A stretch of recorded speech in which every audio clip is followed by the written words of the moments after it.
What is up, NFC West football fans, and welcome into another edition of the NFC West Roundtable powered by BetUS. Week 7 is in the books. We had 3 victories in the division and 1 loss in the division. Can't wait to dive into all 4 games with you here tonight on the NFC West Roundtable Week 7 recap. But before we get into it, I need a favor from all of those listening. Before I even bring in the fellas, I need a favor from all of you guys. You'll see not only in the link down below, but in the live chat right now. It's pinned in the live chat.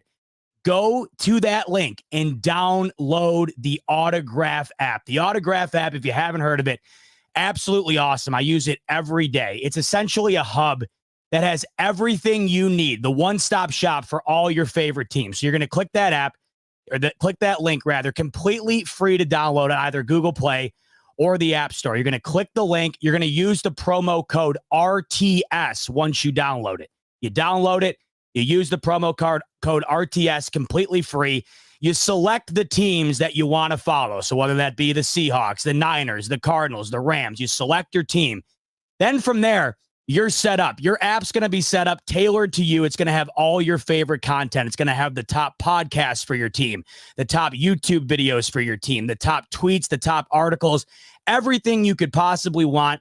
It's going to be there. But here's the best part. When you use the app, you earn fan coins. No matter how long you're in the app for, while you're in it, you earn coins. Those coins can be used for a variety of different things, including jerseys, merch, even tickets to sporting events. You're going to want to make sure to download this app because you're already doing all of these things.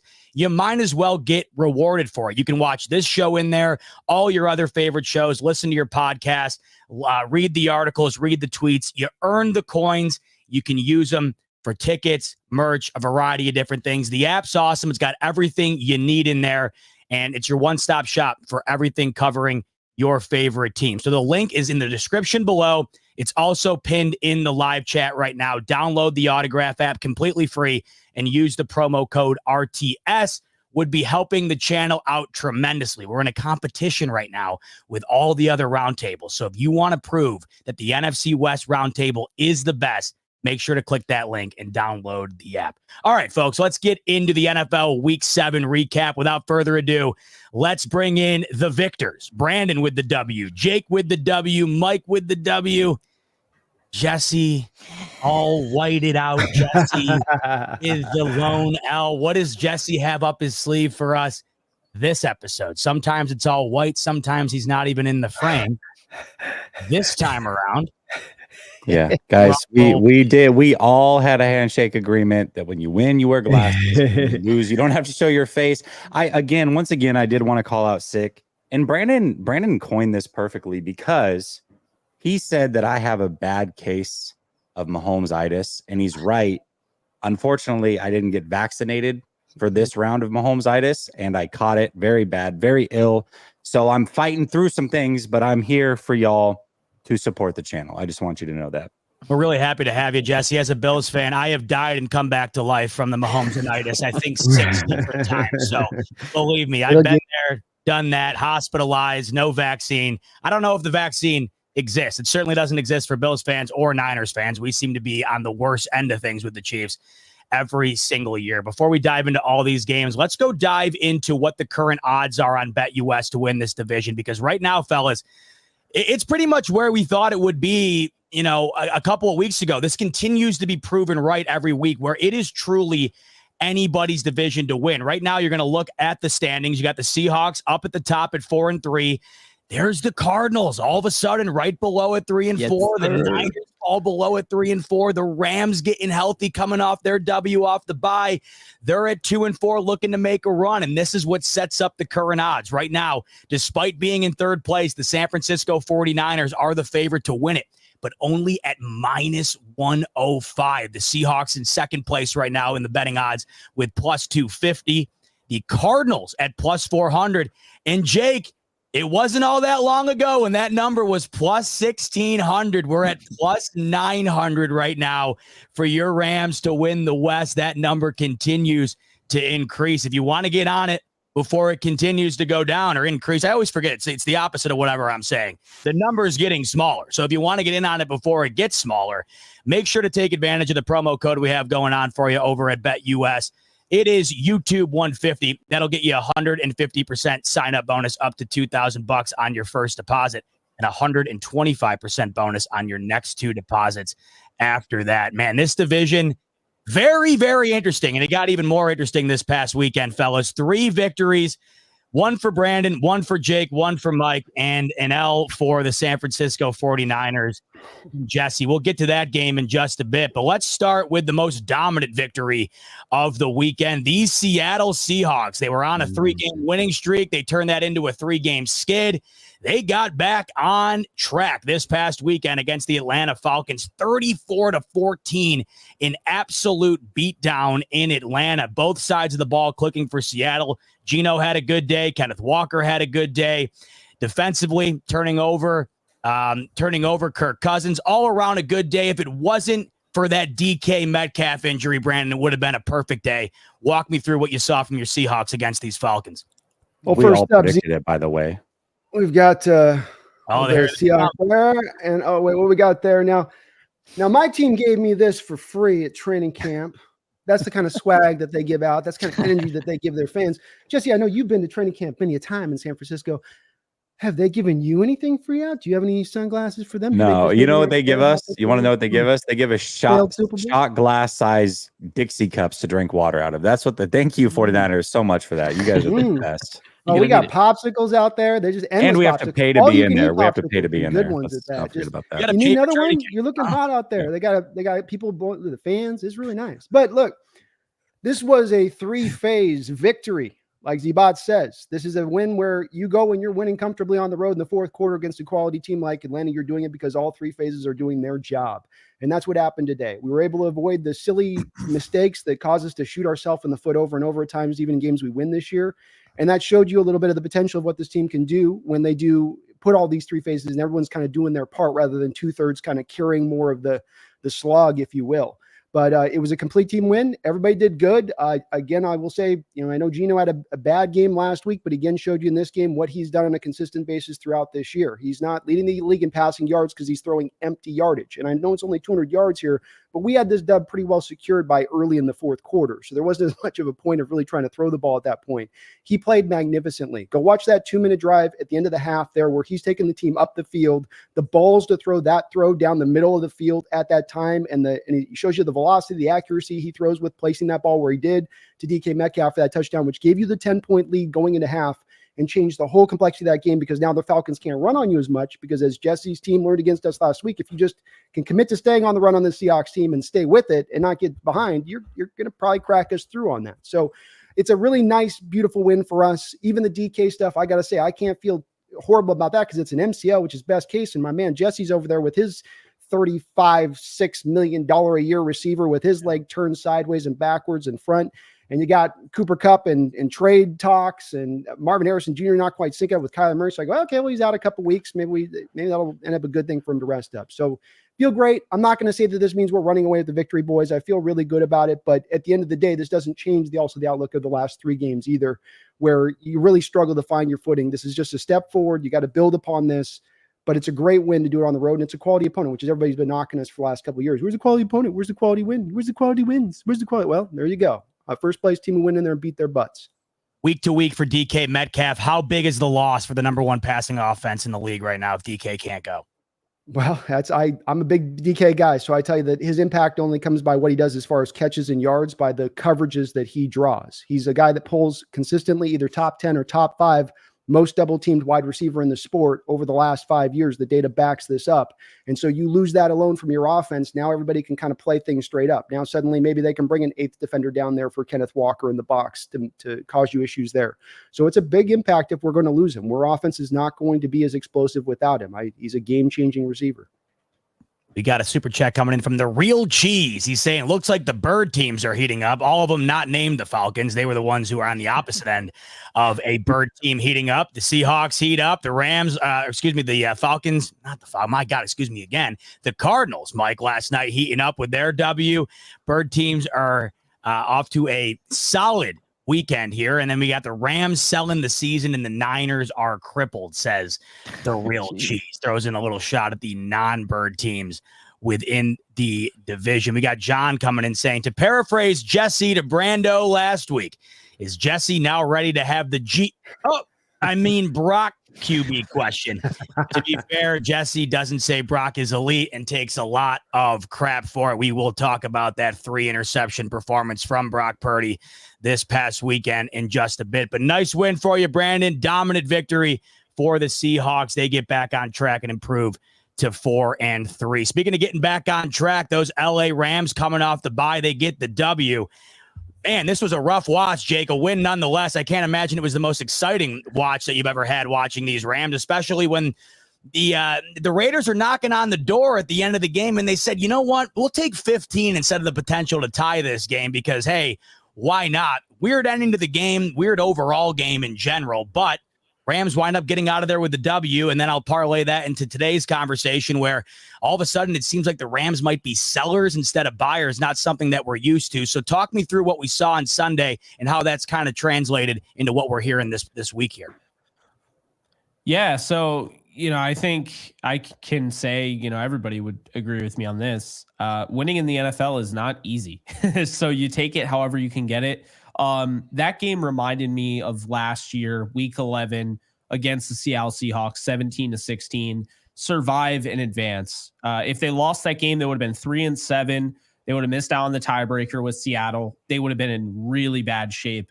But they were able to win that game, get Kyren Williams back the following week, and they only lost one game the rest of the year. They turned 3-6 into 10-7. And so I do suspect that this is going to be very similar to that style of run. They had the Packers, right? They lose a close game to the Packers. They lost to the Packers last year. Then they had a bye. Then they come out, and there's some good things to take away from a game, but also some bad things. And they won an ugly one, just like last year. So the good news is, and I think there's actually a decent amount of good news, despite the fact they beat the Raiders 20-15. I know it's a different Raiders team, but the Raiders did beat the Ravens early on in the season, and we're not that far away from week 2. Let's be honest here. So I do want to give the Raiders credit. I thought they came in with a great game plan. Patrick Graham had just a perfect game plan, I thought, to neutralize the Rams, knowing that you have this 4th string UDFA at left guard, and then your rookie Bo Limmer at center. And I think they took advantage of that. Matthew Stafford didn't have a ton of time to get rid of the football. And then they stacked the box 8-9 guys. And so really at that point, Kyren Williams has to make plays just out of thin air, which he can do, but you can't do it all game long. And then Matthew Stafford has to try and find the open man quick enough before Max Crosby or whoever is in his face. And I thought Graham did a great job because the Rams tried to nullify Crosby. They put 2 guys on him, and when they did that, then they came the corner blitz. I mean, you saw that with Jack Jones right away and Nate Hobbs. I think they do a great job with that. I think their defense is even underrated, I would say. But the reality is the Rams defense carried this game. That was the fewest passing yard total that Matthew Stafford's had as an LA Ram. And it's not him falling off a cliff like some people want to say. It's just the way the game plan was. And we thought we were going to see Jordan Whittington. We were lied to. Shocker, coach speak. They lie. Jordan Whittington didn't come in until the end of the game. He's averaging the most yards of separation per target in the NFL. So that was a big loss. And we found out that Demarcus Robinson, Tyler Johnson really aren't that much better than just kind of the average wide receiver. They really needed more. And so to come out and come away with that win and then have 4 turnovers to feel good about, to have a young UDFA safety and Jalen McCullough outperforming their 3rd round pick in Cameron Kinchins on a level. Now he has 3 picks already. Great stuff. In 2 games, he's already got 3 interceptions. He's showing some great football. Quentin Lake is becoming, an absolute stud. Akella Witherspoon had a huge pass breakup at the end of the game, and they rewarded him today with his spot on the 53-man roster. But I'll say this, I think that they're going to win this Thursday. I think they have the positive momentum right now. Cooper Kupp's coming back. Joe Noteboom's coming back. And Z-Bot to answer that kind of, point there about, the trade deadline and all of that. I think a lot of people kind of forget in 2022, the Rams were in a similar spot, but they didn't have that extra week because the trade deadline, you now have an extra week. And so the mistake they made, and I think they have now realized this was a mistake in hindsight, is in 2022, they were kind of the belief that they could turn it around. They had some bad luck. Injuries were bad. And so they tried to get Brian Burns and they tried to get Christian McCaffrey. And I don't know why the Panthers turned down Brian Burns, because you would have been getting 2 first-rounders and a second-rounder. But they did, and the Rams feel like maybe they should have sold at the deadline in 2022.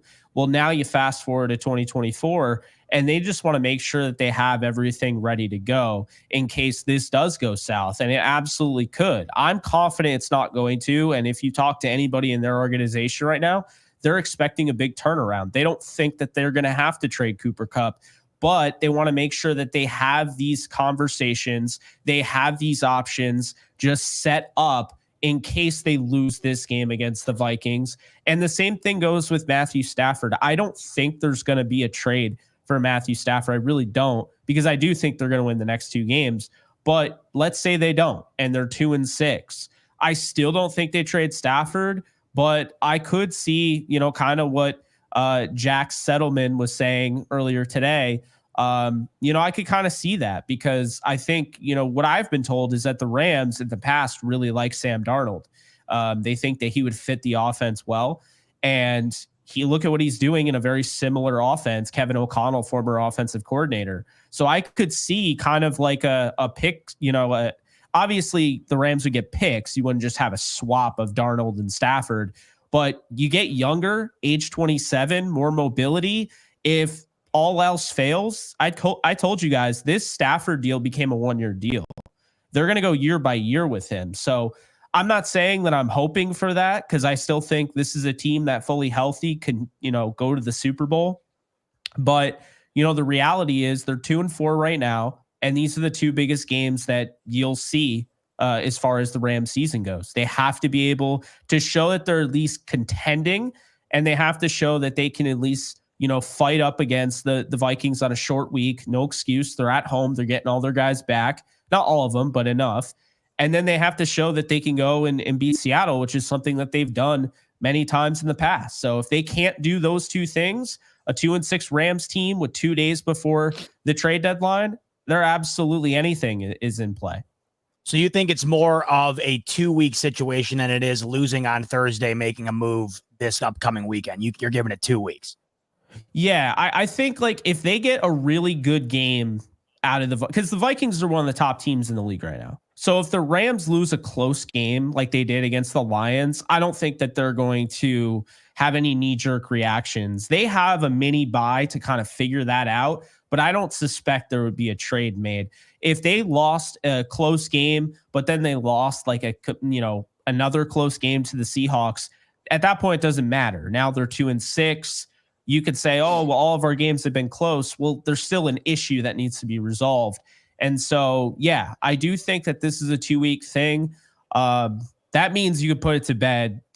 Cooper Kupp's not getting traded before Thursday. I see way too many people like that. Guys, the Rams just literally put out a game graphic, and guess who's on the cover? Cooper Kupp. Cooper Kupp versus Justin Jefferson. That's kind of the PR department saying F off for now. We'll table that, but he's playing this Thursday. No doubt about it. It will be. Just give. Yeah, sorry, go ahead, Jesse. No, you go ahead. I was just going to say, just give Stafford to the Vikings and Cooper Kupp to the Chiefs and set up the Super Bowl already, huh? Don't do that. Just for the love of Christ. Do that. I'll take Cooper Kupp going anywhere other than the Chiefs and anybody in this division, just because it's like.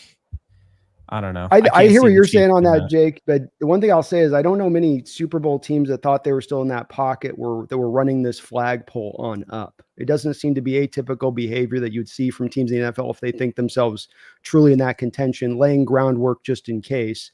it seems a little bit like a half out the pool kind of thing, starting to step out of it a little bit, even if they are kind of hedging their bets. And I would just wonder a little bit from a factor of if the players are hearing this, does that start to maybe resonate a little bit in the locker room of, wait, does this team really have us all in? Or are they just kind of looking for that side eye to get out up off this and pivot this to the next year, to the future?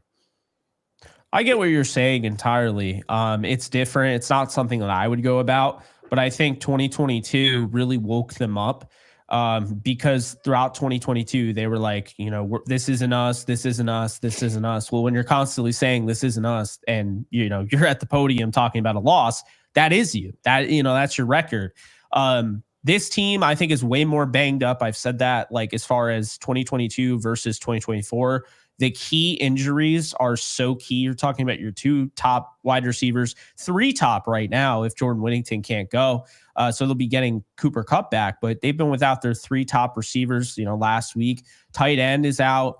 You look at their top safety. They have a lot of injuries. The best 3 of the top offensive linemen on their roster are injured. They're using guys that might not even be on a 53-man roster if it were different. So it's tough right now, but I think part of it is you have the coaching staff, and you just did it last year. So that team absolutely could have won the Super Bowl last year. No doubt about it. They were 1 point away from beating the Lions, and I won't get into how I felt about the end of that game. But, the point being, if I didn't see what they did last year, Brandon, I'd be out on, a crazy comeback to the point where they could go to the Super Bowl. But I watched that last year, and I saw what they did, and I saw exactly how they got it done. And it's very reminiscent to that. And I feel like the thing that is kind of not really talked about nearly enough with the Rams is that they figured out their secondary over the last 2 weeks. And since then, they've been a team that is kind of what I expected. Not going to be a shutdown defense, but an opportunistic one. You have right now, Jared Verse, according to Next Gen Stats, leads all pass rushers in win rate, right? The Rams are leading every single team in the league in pass rush percentage. Like, this is a team that has a lot of those, they're really not, this is not normally, we're not talking about a 2-4 team that has all this good stuff. There's a lot of wait and see, and I understand that, but there's some things here that make you go, if this offense figures it out, and truthfully, these injuries were the issue. The defense has already shown some things where this could be a scary team down the stretch, and that's what I anticipate it being. It'll be interesting. We're used to the Rams being buyers, potentially sellers, depending on how the next 2 weeks go. We'll find out Thursday night what could end up unfolding. Big game for the Rams against the Vikings. Finally, a solid Thursday night matchup with a lot on the line. Looking forward to it. A2B2 Lax. He's saying, in the future, for division matchups, can the loser rep get a pie to the face? Little Dan Patrick ask there. But he also brings up at the end that Chiefs equal Lyle's daddy. And that's where we transition to right now. We must talk about these undefeated Kansas City Chiefs, as Lyle has mentioned. Again, the over-under for Lyle mentions tonight was at 29.5, by the way. We're at the under right now, but plenty of show left. These Kansas City Chiefs continue to defy all NFL norms. I don't understand how they do it, yet they continue to do it. And in the pursuit of going towards a 3rd consecutive championship for the first time in NFL history, these Chiefs now 6-0 after defeating the San Francisco 49ers 28-18, despite the fact that Patrick Mahomes had 154 yards, 2 interceptions, a 44 quarterback rating. These Chiefs on offense, mediocre at best. The record would not show you that, because they are playing the best defense in football right now. And that led to 3 Brock Purdy interceptions. You combine those interceptions with the litany of injuries that the Niners are dealing with right now, and the way the season's going for the 49ers is not what anybody expected. They fall to 3-4. Jesse, a lot going on in San Francisco right now. You lose Ayuk for the year now. We're waiting for McCaffrey to come back. Debo was sick this past game. He couldn't go.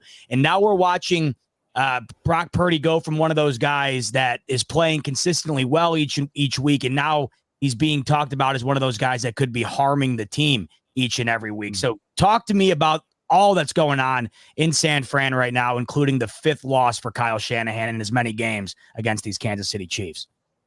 Yeah, you guys know me. When the 49ers lose, I never make an excuse. The injuries are one thing, but Kansas City's dealing with the same thing. I mean, let's not forget that Kansas City came into this game without their top two wide receivers, their starting running back. They also lost another receiver and a second receiver for about half the game in Xavier Worthy. So both of these quarterbacks were certainly dealing with a lot, but they were dealing with a lot evenly.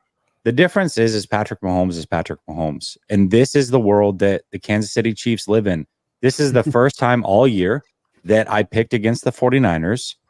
And there was no reason to think that the 49ers were going to beat the Kansas City Chiefs. They haven't beaten them in the past. The Kansas City Chiefs know how to win these types of games because they've done it all year. And Patrick Mahomes, when the plays needed to be made, he made the plays. He had the backhanded shovel pass. He had the pass going from to his right, throwing across his body to Kelsey. He had like the 50-something yard run. Every time they need him to make a play in a crunch time moment, he does it. And Brock Purdy's just not there yet.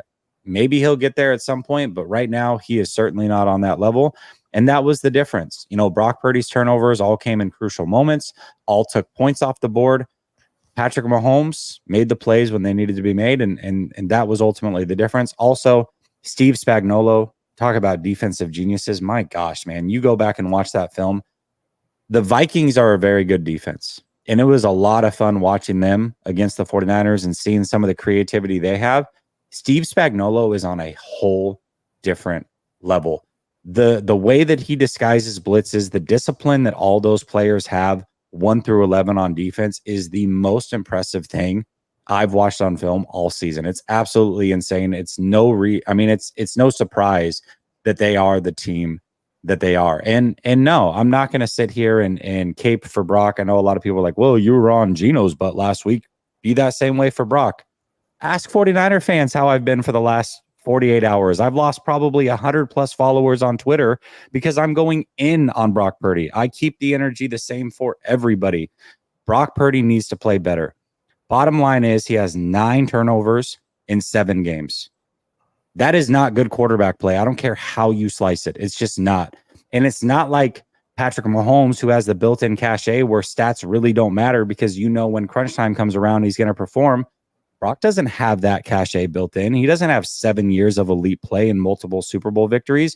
We're still trying to figure out who Brock Purdy is. And the bottom line is Brock Purdy right now is a bit of a turnover merchant. In fact, if you go back to Brock Purdy week 1 of last year, so 26 total games have been played, 23 turnovers. 23 in 26 games. This is who he was in college. This is who he's been in training camp, and now it's starting to creep into who he is during the season. It is definitely concerning, and he has to figure this out if they are going to make him a handsomely paid quarterback. And we talk about the Rams being sellers. To me, I think the 49ers should be sellers. I'm looking at the New Orleans Saints, and I've watched a team hang on to this facade of being competitive for far too long. In fact, they just extended Alvin Kamara hours ago. What are the Saints doing? He's one of your few assets that you could trade and get something for and turn it into future assets and save yourself money, yet they continue to extend guys. The San Francisco 49ers are at a crossroads right now where if you get teams excited that are competing, who are looking at the Debos, the Kittles, the Trent Williams, the Dre Greenlaws, the CMCs, looking at players like that and going, oh my gosh, if we get our hands on this player, we can win a Super Bowl. Teams overpay in those situations. But if you don't do that and you decide to ride this out and you hang on to this potential of winning a Super Bowl and you get bounced in the first round, or even worse, don't make the playoffs, and you try to have a fire sale at the end of the year, A, you're not going to get near as much for these players, and B, you're going to carry those contracts through 2025 and 2026, which means you're guaranteeing 2 down years. I'm proposing this. Cut bait now, get as much as you can for these players, have a down year next year, but recoup through all the draft picks that you can get, go out and stock the cupboard, and then make a run again the following year in 2026. That's what I'm proposing. But if they don't do that and they hang on, this could be a downturn for the ages for the next couple of years. And I'm trying my best to avoid that, realizing what's in front of us. Yes, the 49ers can still win the division. I'm not saying they can't do that. But right now, first place in the NFC West is last place in the NFC North.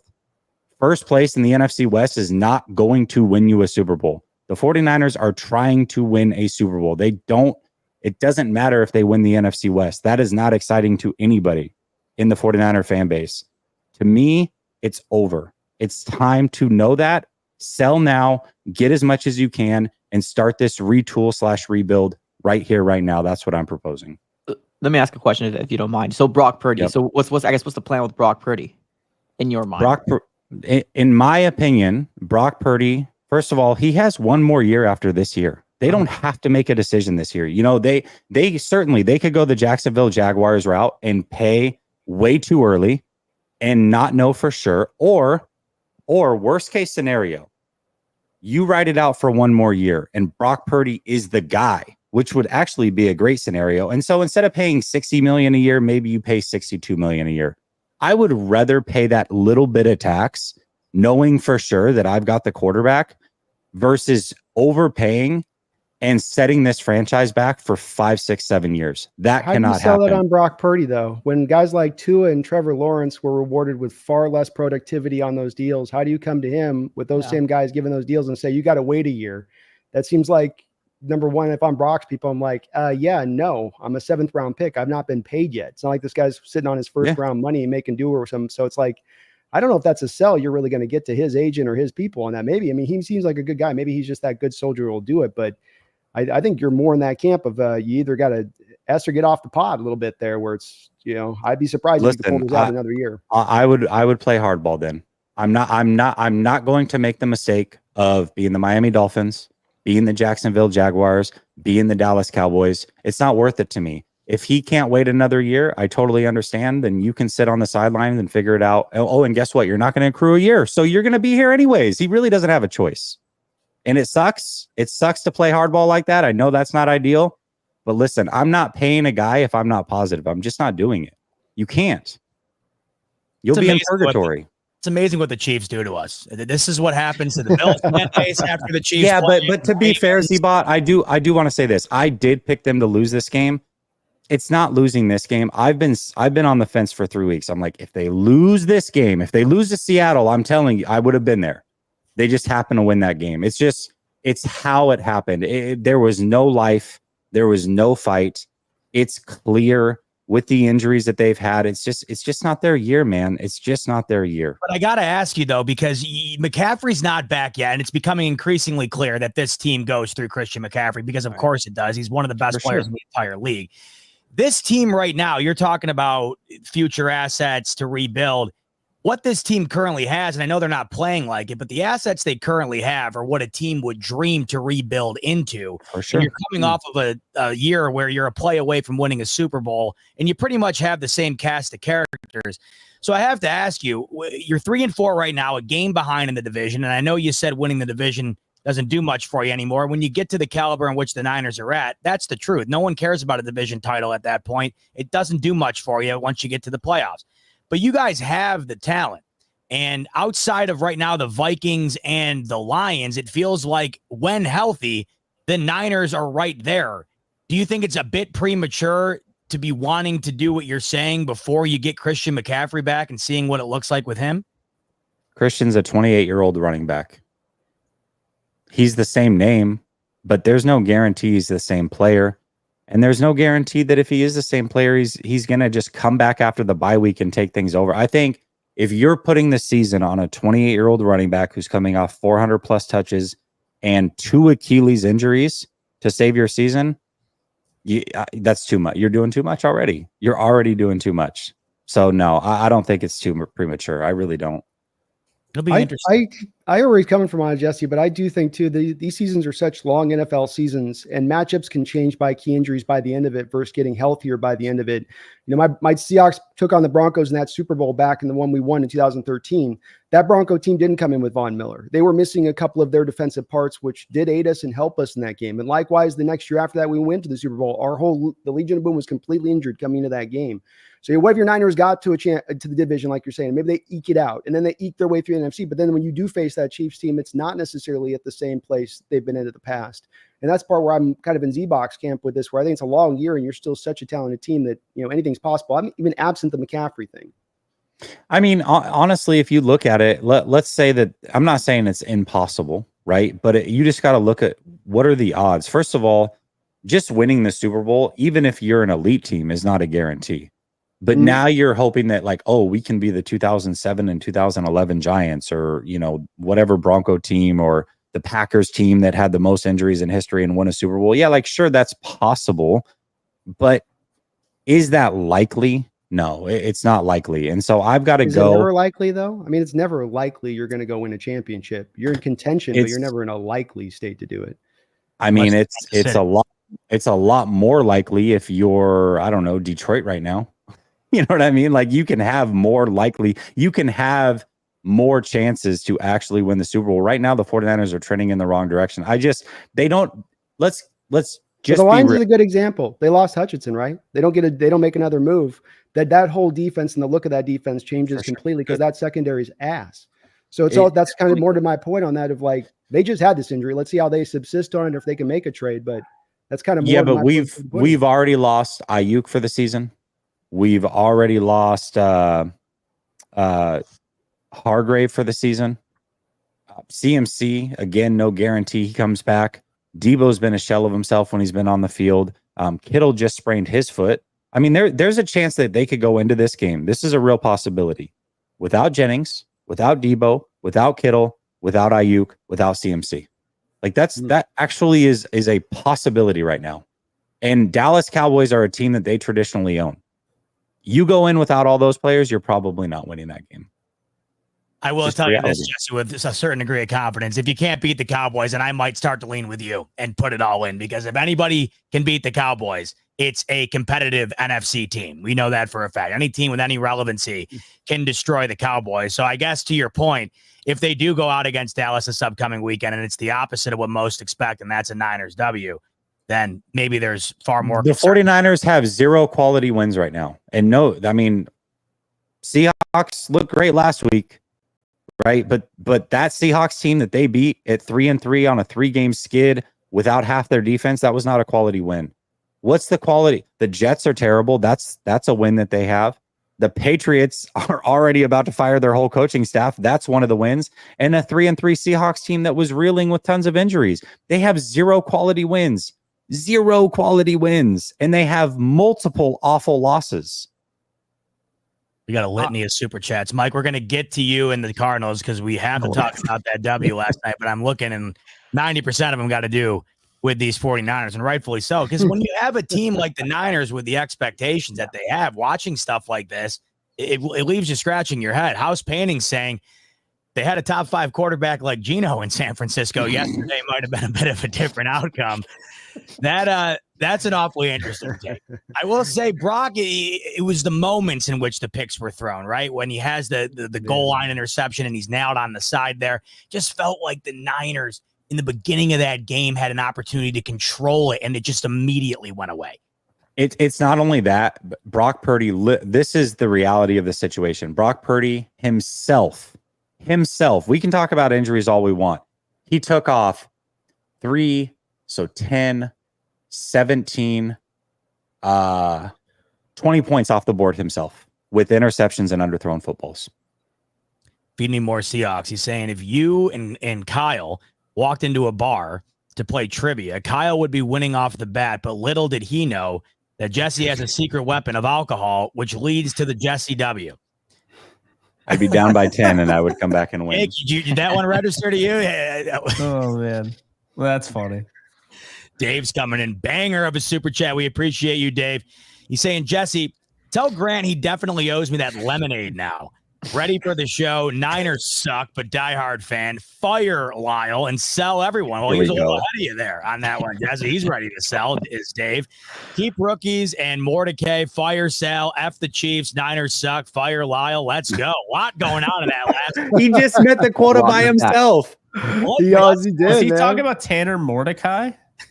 Yeah, It has to be the most. That's a meme, right? Like he's just okay. Yeah, we have a joke on my channel that you know how it's like he's just a guy. You call him Jags. We call him just a Mordecai. So if you have a guy on your team that's like average, he's just a Mordecai.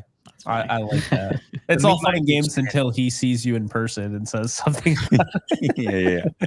The meme I keep seeing right now is the Niners' healthiest wide receiver is a guy who got shot two months ago. Yeah, that's messed up. Yeah, that's crazy situation to be in right now if you're a Niners fan. But luckily, Debo is I'm fine. not falling for this, by the way. I'm not falling for this. I watched this in 2021. This 49ers, and Brandon, I know you agree. Yeah, and he's playing Mike, Boston. I know you agree. I'm not falling for this shit. With the I Niners? watched the 49ers go 3-5 going into week 10, and they ripped off win after win after win. And of course, they lost to the Rams, the NFC title game, but they got to the NFC title game in a season they were 3-5 in. Jesse, I have one rule when it comes to the 49ers. Everybody can say, oh, yay, they're downfall and celebrate early. I'm just going to say this.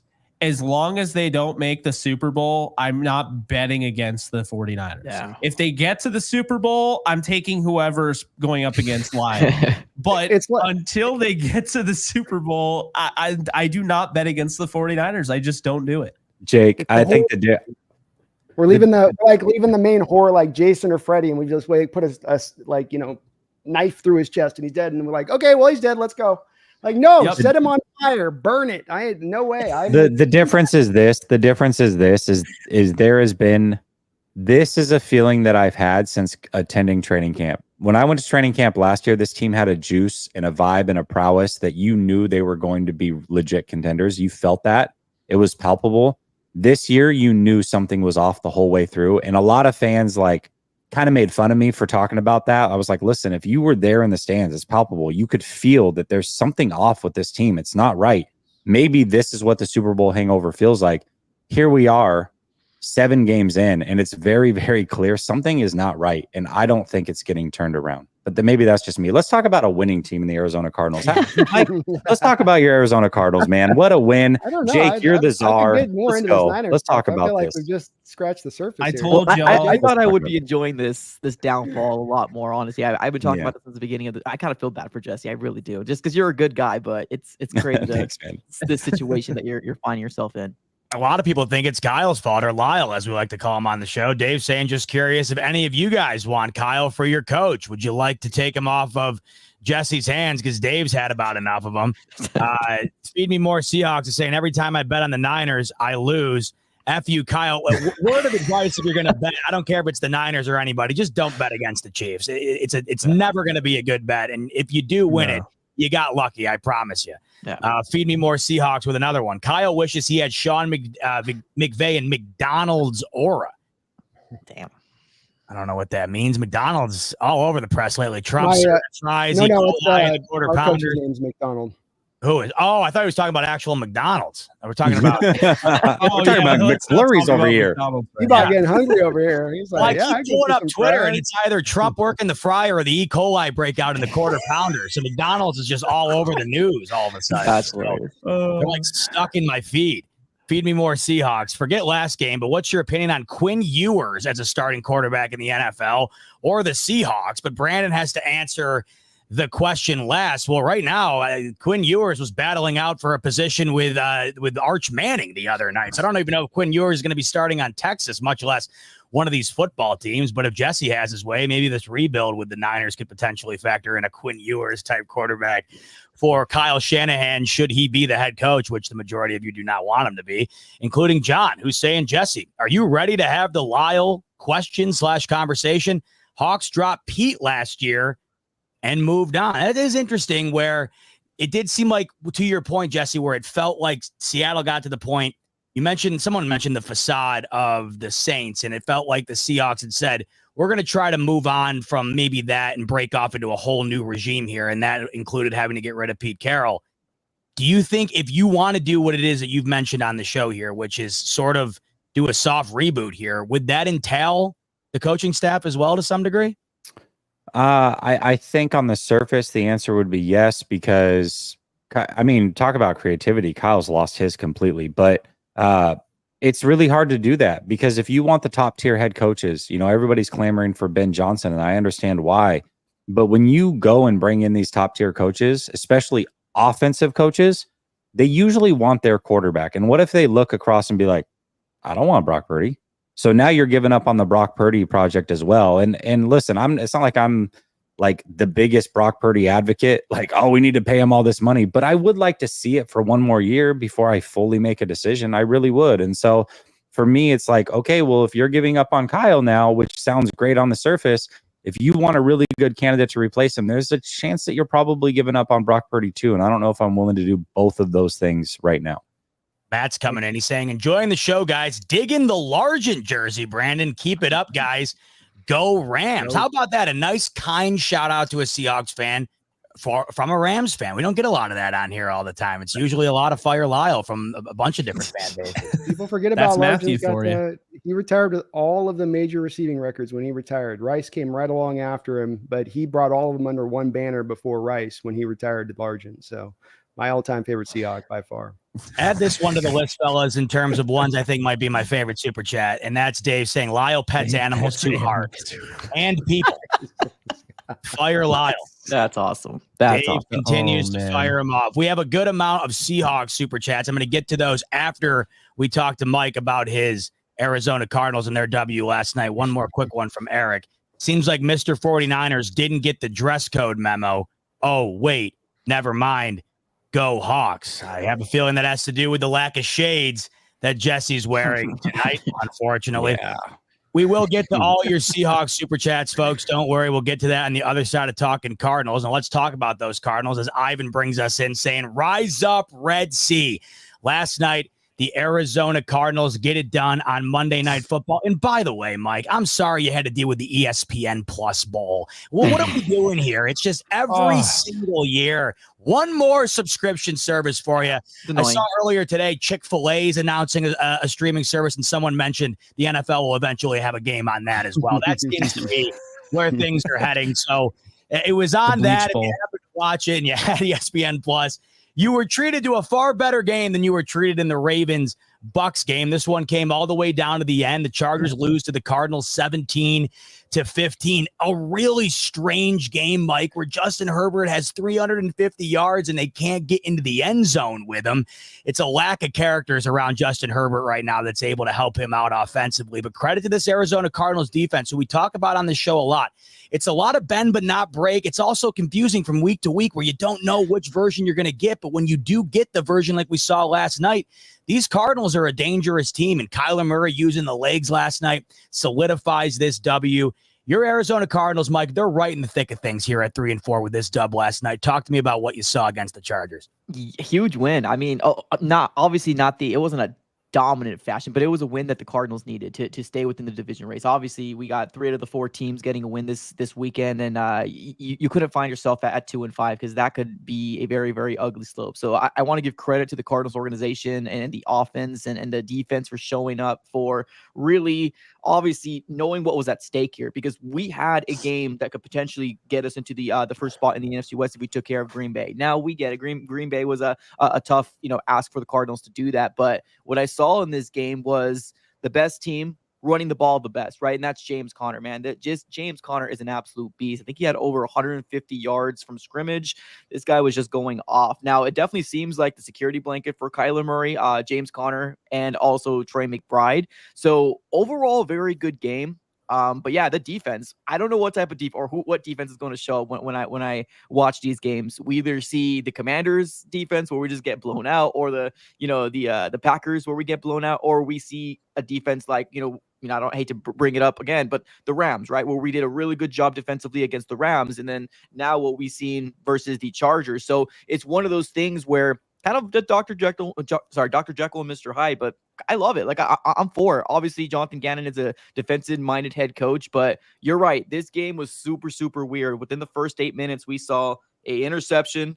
We saw 2 fumbles happen. It was a defensive game that we're not really used to seeing here in the desert, but man, it was a beautiful thing to see. Like it could have been, one of those things where But obviously, when you're choosing between these two Monday Night Football games, you're probably going to favor Ravens and the Bucks. Like, to me, I didn't have to worry about ESPN Plus because I live in Arizona. It was on my local station, so nice. it benefited me, gratefully, because I was able to have a watch party here with a lot of my subscribers. A lot of people didn't want to get ESPN Plus, so benefited me. I was watching the play-by-play, and overall defensive game. Kyler Murray didn't have a great passing game, but he did put this team on his back when it mattered the most. It was a really good performance from Kyler. Now, of course, it does raise a lot of question marks, and I've seen already in the chat here with the whole Marvin Harrison Jr. thing. Let's just give it some time. I'm never, ever going to call a Marvin Harrison Jr. a bust, and I don't know why people are doing that. We're literally 7 games in right now. There seems to be a big disconnect between them two right now, and I'm hoping that this coaching staff can get both these two guys, these two young men, in the same film room and try to get on the same page. But yeah, a good game. Came down to 2 points. Chad Ryland knocks a kick in, and the Cardinals win. But yeah, definitely bend but don't break. Defense showed up for the Cardinals. Offense, a little consistent, but we got the job done at the end of the day. It's nice you got to watch it on local cable, by the way. Alex is coming in saying he pulled a Tariq Woolen and watched it on meth streams last night. That's how he enjoyed the game. Jesse, you sound like you had the news for me. I heard a ooh right there. What do you got? I was just going to say my bold Marvin Harrison take looks better and better every single week when I said he wasn't going to get to 1,000 yards before the season started. I think you're set up good there. I think you're definitely set up good right there. Last night, I don't know what. There was a ball right in his hands. He dropped it. But like you said, Mike, you got to give these things time. And I think the expectation was super high. And now, obviously, he hasn't met even mediocre expectations up until this point. But with a guy like him, you'd have to imagine that as time goes on here, he will continue to improve. Here's a take we can all get behind, by the way. The Chiefs need to move off Mahomes. He threw 2 picks. I was just talking. The Memphis Showboats, the USFL, they're looking for a quarterback. So if Mahomes wants to be shipped out to Memphis, I wouldn't mind it at all. I don't think Jesse would hate it. I wouldn't hate it. Can we universally agree on Mahomes with all of our teams? If we get this guy on the sideline now, take the penalty if you get it, knocking his ass out of bounds, right? Don't do the I'm worried about the 15-yarder here. Decleat Patrick if he does that BS dude. I can't stand that shit. And the players are so worried about getting fined. I get it, but clip him. I'm just do us all please the family. I'm not saying injure him. I'm just saying if you're saying make a football play on him, hit him make a football play on him. Yeah, yes. I've seen there has to be a consequence. Yes, there has to be. I could talk about this for 20 minutes. It's unreal. You can't let just a quarterback do whatever they want. When no offense, Z-Bot, but when I see Josh Allen take it off, I'm like, how do you not get a lick on him? How do you just let him skip out of bounds, untouched, where he's like, yeah. And it's like, are you kidding me? There has to, because you have to give them, it's kind of like throwing inside in baseball. You have to put something in their head. Hey, I am going to mess you up if you do that again. That's going to happen. Guys are going to hit, Jaden Daniels, and it's going to get through his head, and he's going to be a smarter football player because of it. Yeah. But a lot of these guys never get hit. They never get hit. Yeah. And I'm bitter because Sam Bradford took off a total of 5 times in his career. And one of the times he took off, Mike Mitchell just took off a bat out of hell. Was I am tearing your ACL. And I've never gotten over it. So yeah, hit him. Don't try to injure him. But yeah, give him something. This is where the 49ers missed Dre Greenlaw, because if that was him instead of Winters, he would have leveled Mahomes there. But it's wild too to watch. Warner tackles everything. Warner, if you're within 5 yards, he accelerates and is on top of the ball carrier. It doesn't matter. Here's Mahomes dead to rights, just runs around him. Mahomes just 4-7 Mahomes with his big old gut up there, running right around him. And you're like, how the hell did he do big that? Old gut. How the hell? And then D Winters comes in there, is just caught by the I feel like there's a ray of light shooting behind his head or something. I've always equated him to a wet seal. He moves like a wet seal, and you cannot get a hand on him. He's not quick. He's not fast. Yet somehow no one can tackle him. At the end of the day, though, you got to give him credit because it's a high IQ play. He knows exactly what the other guy's thinking, and that is we can't hit him. The problem is the sensationalizing of the play. The NFL is tweeting out that play as if it is a model play, when in reality, it's the opposite. That's a play that should be eliminated because you're showcasing everything that's wrong with the sport right now, because if he was blown up, it would have been a 15-yard penalty. He knows that, so he lets up at the sideline, then cuts up field and takes it the distance. It's Bush League, in my opinion. Is it within the rules? And is a guy like Mahomes going to take advantage of it every time? Yes. In high IQ quarterbacks, Allen does some of this stuff sometimes too. Do I hate it? Absolutely not. But it's my quarterback. When it's not him and it's Mahomes, and I think we can all get on the same wavelength and saying when he does something of benefit to the Chiefs, the majority of us can't stand it. It's just one of those plays to me that emphasizes right now the intricacies of the game that everybody hates, because it's a lose-lose situation either way, in my opinion, for the Niners on that play. And I agree with all you guys. It's something that has to have consequences. It should be a personal foul, in my opinion, if you wind up doing something like that, because you're guaranteed to get something positive out of it if you're the offense. Well, the yeah, it's officials are like supposed to do this whole review process too. They're supposed to look at certain players. They have a potential of doing something. This guy holds too much. This guy has a tendency to get dirty, and then they'll watch for it in the game. So to that point, you should be aware of this. Wait, Mahomes has this tendency to kind of set himself up for this. So if it happens, maybe we shouldn't call the penalty on that, because that is kind of he's creating this issue. Like, do you guys remember Kenny Pickett? Like when he faked the slide, in Pittsburgh, you can't do that now. So like they made that rule. Another rule I think they need to do, and I understand it's hard to play defense, but everyone's so focused on the hip drop tackle, and I understand, bad timing, Chris Godwin, I get that. Brandon Ayuk should not be out for the year. That's a bullshit hit, in my opinion. He's engaged with another player, and a guy dives at his knee. When are we going to start demonizing that? Because there are two tight ends, Tyler Higbee of the Rams and TJ Hawkinson of the Vikings, who suffered the same fate by the same player on the Lions, Kirby Joseph, who just dives in the guy's knees. Like, we're so focused on all these, should we ban the tush push? Should we change the kickoff and make it all weird like none of us ever were expecting to happen? Should we give Patrick Mahomes a free 15-yard penalty that helps him? Just all sorts of stuff, right? I'm joking about that last one. But the point I'm making here is that if you believe in player safety, you can't just say only the head and neck. Right? The knees matter, bro. You're talking about these guys having open wound injuries because some fuckwad dives head first into his knee.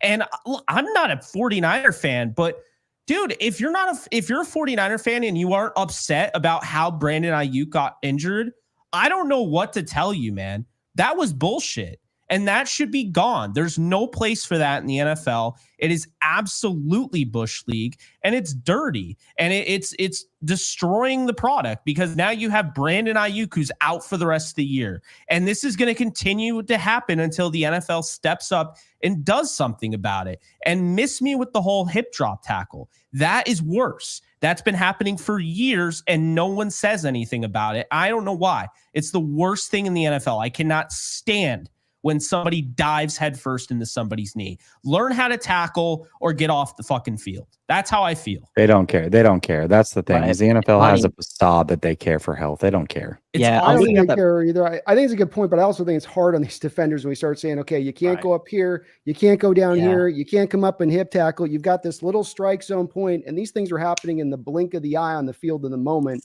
Sometimes it's hard to, and we're already having a problem with tackling in this league across the board with players. But I mean, not that because they're doing that instead of actually form tackling. I mean, a little bit, but I mean, it's a collision sport. It's a violent sport. Injuries have always been a part, and you can legislate away some of it to a degree, but I think you got to kind of make a decision. Do we want to go head or do we want to go legs? Because I think if you start telling defenders now, not up here, not here, and then don't come in here and do it that way, this way, and then don't, and like, okay. Well, so I now, think you keep the abdomen, right? That's so hard though. That's so hard to do. Well, and then you can tackle by the ankles. Like, don't just dive right into someone. Like, to me, the knees are the biggest thing.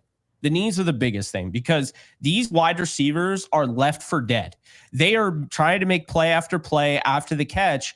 And if you can't tackle them, that's on you. Learn how to tackle. Like this. What about Brock not throwing that pass though? What about not setting your play? This is stuff that Brady talked about, where you the quarterbacks in the old age used to not throw those kind of passes where your guy was going to get crushed. Yeah, I remember Brady saying that. I remember Brady saying that about Stafford. He forgets a lot of the throws that he made actually were hospital balls. They just lived to tell the story. But no, I don't like it. That's the one thing. If I could do away with any hit in the NFL, it is that. I don't care about hip drop tackles. I understand why they're putting an emphasis on it, but I'm telling you that the hit to the knee, the just cross body checking into the knee, that feels like you're trying to injure somebody. Like, I got the vibe before I saw Kirby Joseph against the Rams, no bias or at all.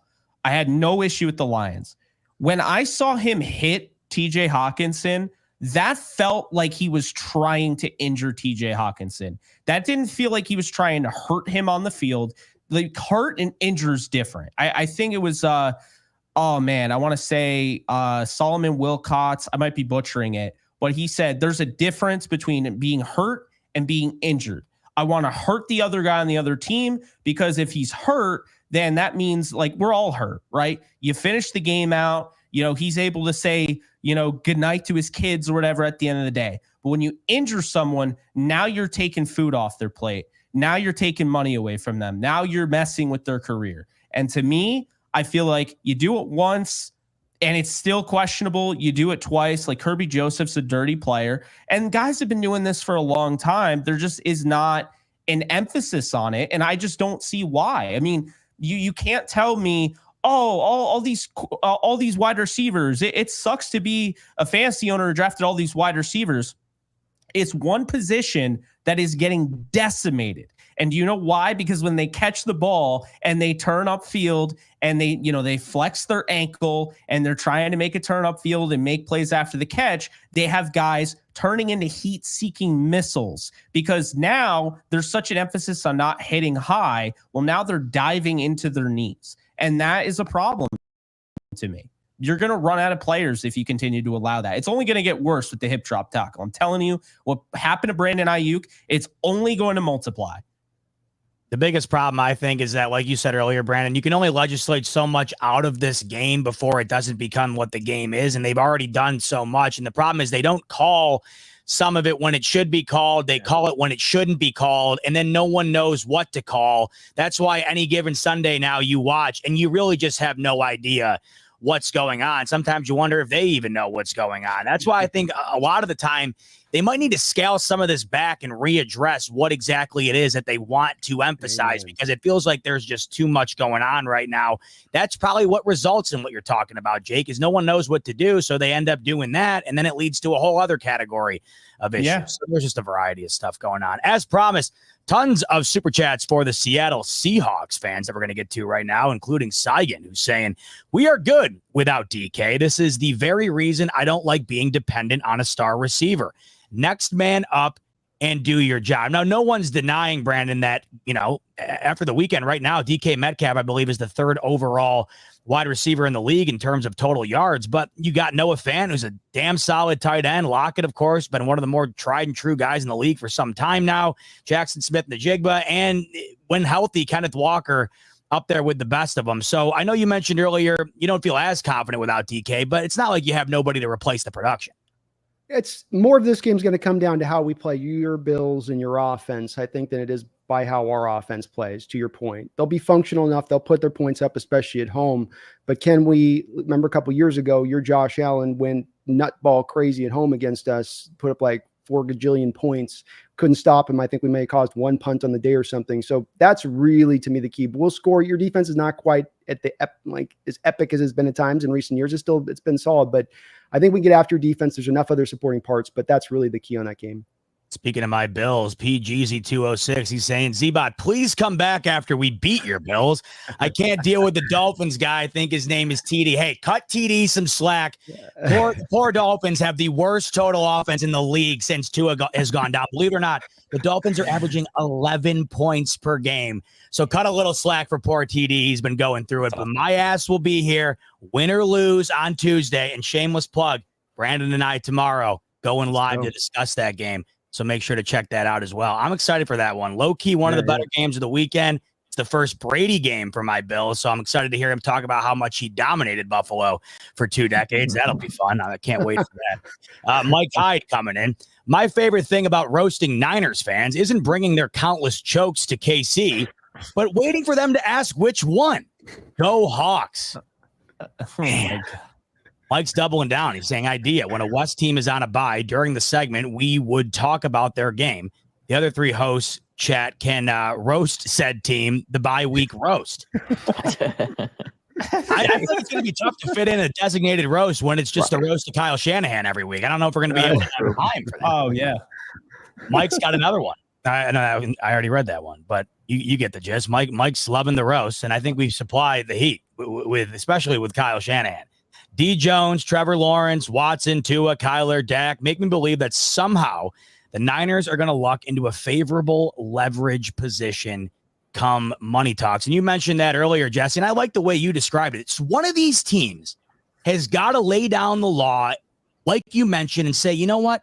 No, I don't care what your agent says. I know you have the leverage. I know you have all these examples to bring to the table. We're just not going to do it. One of these teams has to do this eventually. Maybe it's your 49ers, Jesse. And I'm just being real with you. Maybe I have zero pulse on what front offices think around the league, but I feel like I have a pretty good idea on this. If Brock Purdy really is like, oh, listen, I'm going to hold out and let's talk about trading me to a team that will pay me. I don't think there's a team that will pay him like that. I don't think that there's anybody. So guess what? It's us or nobody. So wait your year. That's what I would say.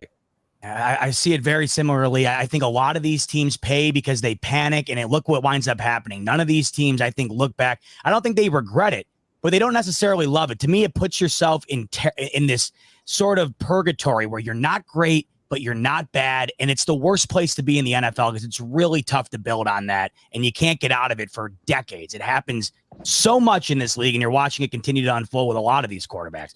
Dave's saying, love that others call him Lyle. No, Dave, you've certainly started something here. There's no question about it. I think we've hit our Lyle quota for sure. It's countering. That thing's rolling.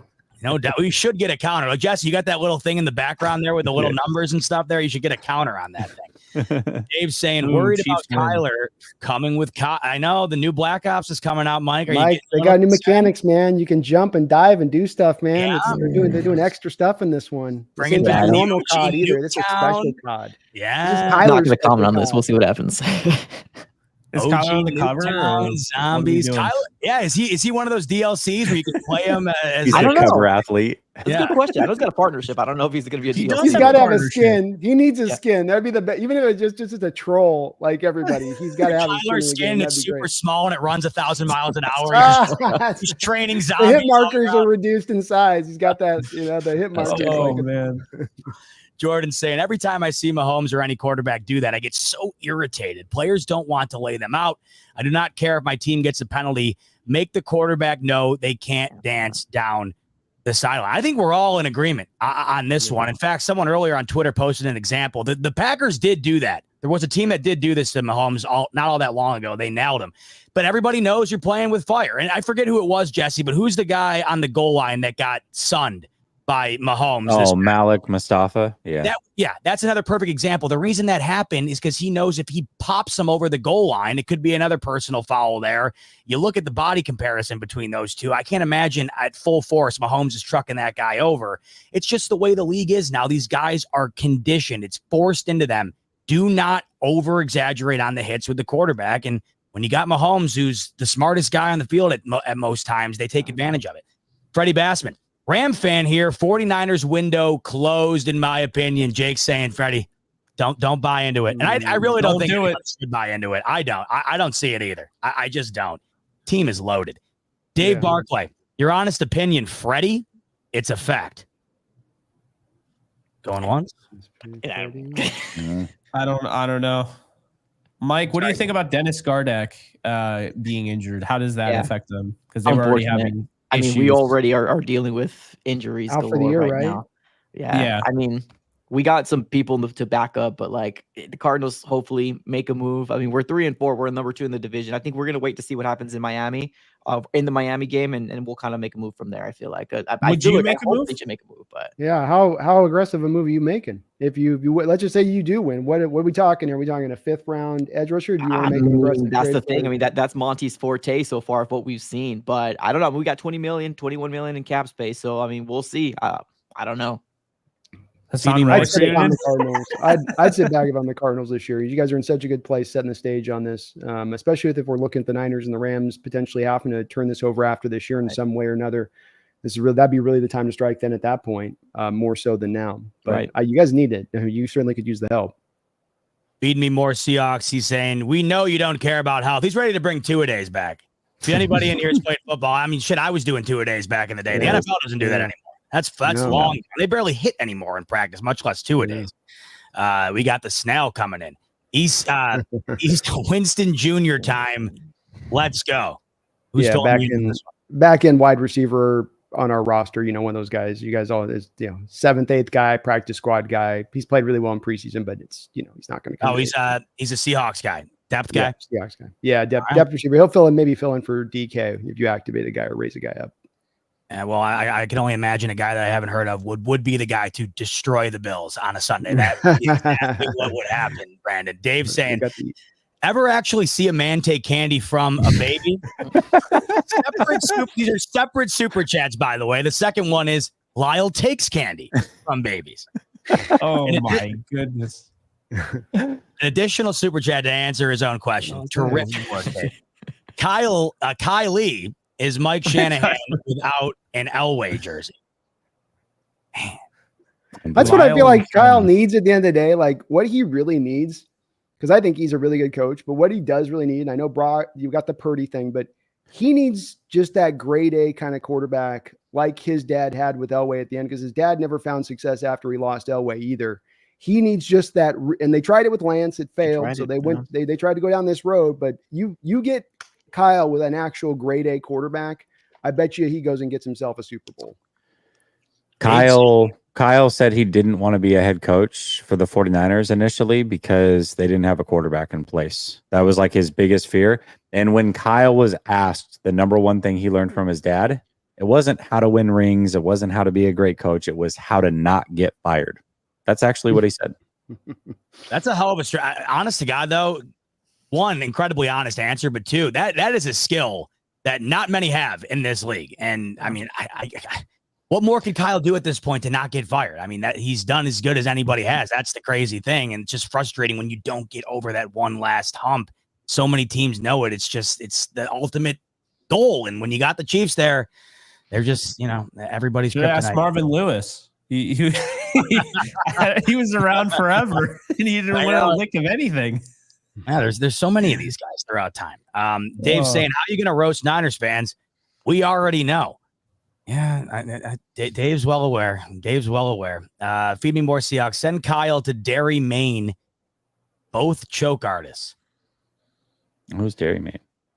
I don't know. I thought it was down in Maine. I don't know. From it? Is that maybe a Packers reference? I don't know. Some of the lore in these super chats gets real deep. Why does Cards fan guy sound like Dave Franco? That's awesome. That is awesome. That's specific as hell. I kind of hear it a little bit. I haven't heard Dave Franco's name in like years. What a pull. Once again, the lore, it's just deep. I don't know where half this stuff comes from. That's a deep pull. Tommy Huxley, not confident we beat the cow tricks. Like I told you earlier, if you don't beat the Cowboys, then it's time to hit the panic button because that team. Oh, yeah. Great. Is Parsons back for that game? It's up in the air. I believe that's what they were talking about this week. He's like a week. He's like a game time decision, I believe is what they said, Jesse. Parsons and Bland. Yeah. That's the thing is if both of them come back and the 49ers have all these injuries, I could see that scenario potentially playing out. Rough week again for Dallas. Not only, they're coming off the bye. They got destroyed a couple weeks ago, but then you got Jerry Jones coming on and backing up Troy Aikman, who pretty much said that Mike McCarthy can't coach. So it is just a whirlwind out in Dallas. It continues to be. If you think you got dysfunction in your organization, go take a look at what the Dallas Cowboys have going on. Speaking of this division, by the way, before we wrap up, one last look at what we got for the divisional odds over on BetUS. I know right now it seems to be frustration in a variety of different ways for every team, whether you won this past week or not. You've had your fair share of it this year, but it really, truly is anybody's division right now. The Niners, the narrow favorite to win it at -105. The Seahawks +250. The Cardinals +400. And the Rams odds continue to diminish at +900. Anybody's ball game. We continue to find out who will take it this upcoming Thursday as the Rams take on the Minnesota Vikings. We will be previewing that game and all of the NFC West games in our upcoming preview episode. So on your way out the door, make sure to hit the like button and make sure to hit the subscribe button. That way you're notified of all the upcoming episodes. One last shout out, by the way, before we wrap up, to our friends over at Autograph. I mentioned them at the top of the show. I'll mention them again because we couldn't encourage you enough to go and download this app. It is awesome and it's completely free. The link is in the description below and it's pinned in the live chat. All you do is click that link, download the free app, use the promo code RTS. You'll be set up. And as I mentioned earlier, you just select your favorite team and you're off and running. It's going to be a hub for everything surrounding your favorite team. The top podcasts, the top YouTube shows, top articles, top tweets, you name it. It's all in one spot. And as you consume the content, you earn fan coins. And those coins can be put towards tickets. They can be put towards jerseys, merch. You're already doing all this stuff anyways. Believe me, we're all on our phone. We're all consuming content on our favorite team. Earn some rewards for it. Earn them through the Autograph app. Make sure to download the app completely free. Link in the description below. Link pinned in the chat. Promo code, once again, RTS. All right, fellas. That is going to do it for us tonight. For Brandon, Jake, Mike, and Jesse, I'm your host, Zbot. Once again, on the way out the door, like button, subscribe button, and BetUS, the promo code YouTube150. It gets you 150% sign-up bonus up to $2,000 on your first deposit and 125% bonus on the next two after that. We will see you on the next episode, and we can't wait for it. Until then, much love as always. Enjoy the rest of your week. Cards. Go Hawks.